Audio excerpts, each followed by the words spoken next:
Today you read the Statue of Liberty and you answered 5 questions about it. And I'm going to read it with you again and go over the questions. And we may have answered the questions the same. Your answers may be different than mine. But this is just to review.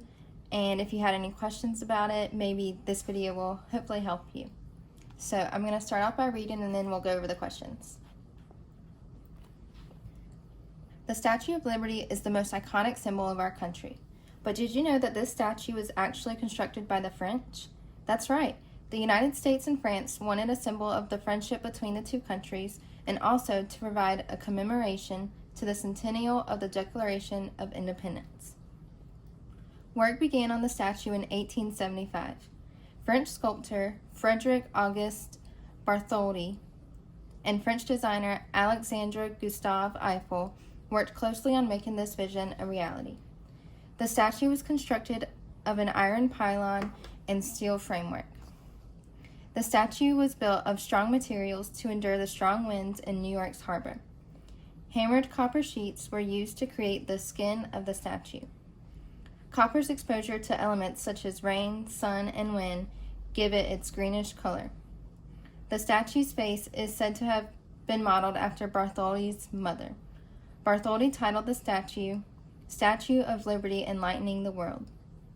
She wears a crown with 7 rays to represent the 7 seas and 7 continents, holds a torch in her right hand, symbolizing enlightenment, and a tablet in the other hand with the date July 4th, 1776, which is the date the Declaration of Independence was adopted. While the French worked on the statue, the Americans worked on the pedestal on which she stands. American Richard Morris Hunt was commissioned to construct the granite pedestal. In 1885, the statue was completed, and in 1886, the pedestal was finished. The statue was shipped in 214 crates, carrying over 300 disassembled pieces. Once the statue arrived in the United States, it took 4 months to reassemble it. On October 28, 1886, President Grover Cleveland dedicated the statue. From 1892 to 1954, approximately 12 million immigrants from all over the world arrived in nearby Ellis Island, greeted by the Statue of Liberty. Eventually, the island upon which the statue rests was renamed to Liberty Island. She is as tall as a 22-story building and weighs about 450,000 pounds. Approximately 4 million people from all over the world make their way to visit this famous American icon each year. She remains a symbol of our country's freedom, hope, and opportunity. And then we have the 5 questions that you did today, and we'll go over those. The first question: what type of informational text is this? Explain how you know. So we learned that yesterday there are 3 types of text. There's historical, scientific, technical.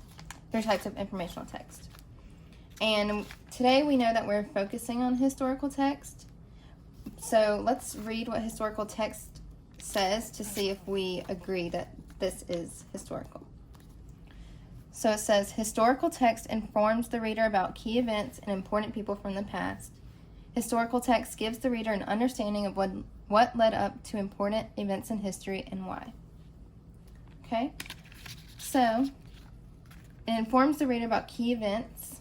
So I would say that the Statue of Liberty coming to America, being built, that's a key event in our history. And then it also gives us an understanding of what led up to this event.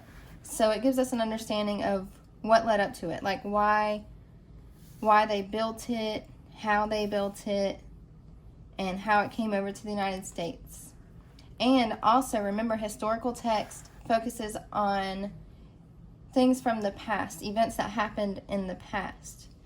And this all happened in the past, in the 1800s. This isn't focusing on something now. So it's something from the past.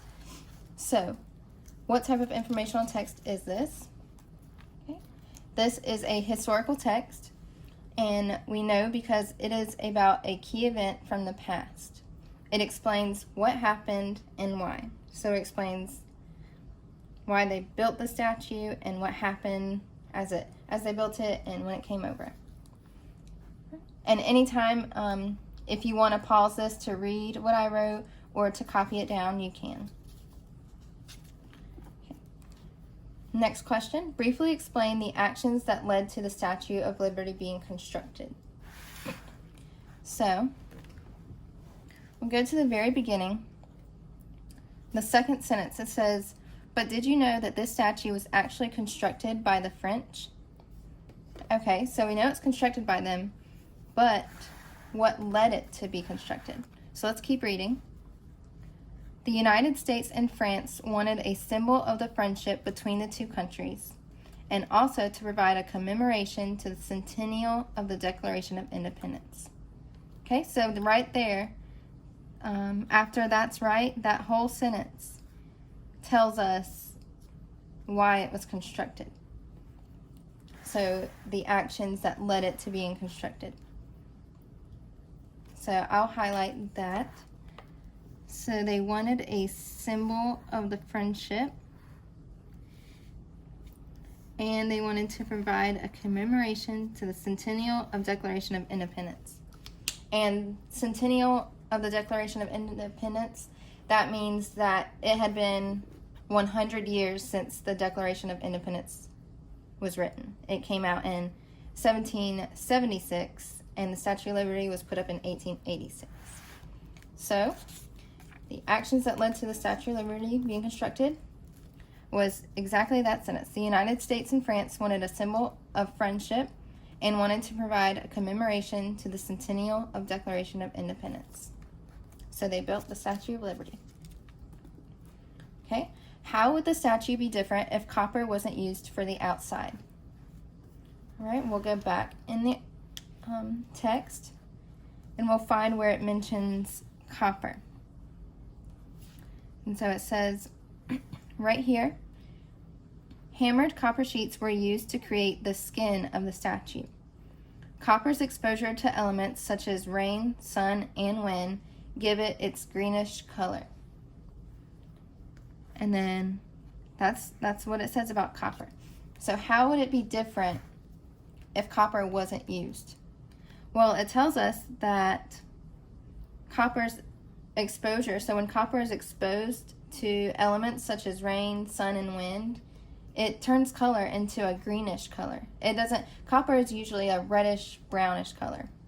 So, but when it's exposed to these elements, it turns green. So I'm thinking if copper wasn't used on the outside, it would probably not be green. It would probably be a different color other than green. So under my flap, I wrote, it would be a different color. So how would the statue be different? It would be a different color.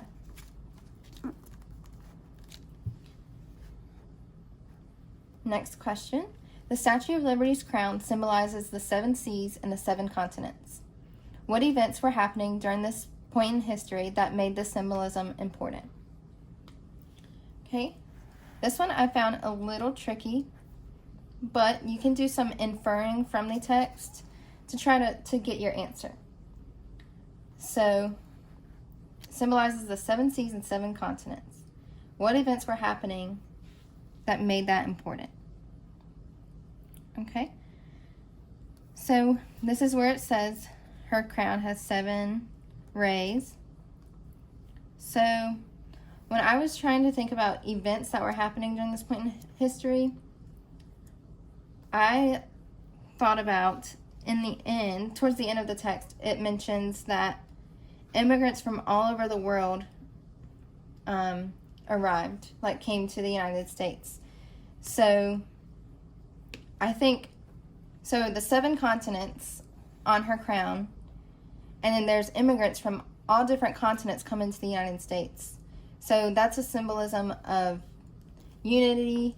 They're coming to the United States for freedom. And then, let's see what I wrote. So immigrants from all over the world arrived to the U.S. greeted by the statue. Okay. And then friendships between countries. So right up here we know that the United States and France had become friends and built a friendship together. And in reality, that's what we hope that all of the continents do. All of the 7 seas and 7 continents. We want everyone to be united and be friends. And I think that's what makes that symbolism of the 7 rays important. So friendships between countries. Right? And then explain why you think the Statue of Liberty has become such a famous American icon. Use the text to help you infer these ideas. Okay, I'm going to go to the end of the text because I know right here it says American icon. It says approximately 4 million people from all over the world make their way to visit this famous American icon each year. Okay, but why is she a famous American icon? We'll read the next sentence. She remains a symbol of our country's freedom, hope, and opportunity. All right. I think that's definitely one reason why she's such a famous icon, because she is a symbol of our freedom, hope, and opportunity. Okay. And then also, like what we mentioned above with the immigrants, when they came to the United States and they arrived in Ellis Island, they could see the Statue of Liberty. So they were running away from their countries or wherever they were coming from, and they were greeted to the United States by the Statue of Liberty, which represents freedom. So under my flap, I wrote, she is a symbol of our country's freedom, hope, and opportunity. And then immigrants were greeted by her, and so that's why she's an American icon. Immigrants were greeted by her, and America equals freedom. I kind of ran out of space, so I just wrote America equals freedom, because when they came over here to America, they saw the Statue of Liberty, and they knew that they were in a free country. All right, so that is the end for this Statue of Liberty. And again, if you have different answers, that's okay. This is just review. And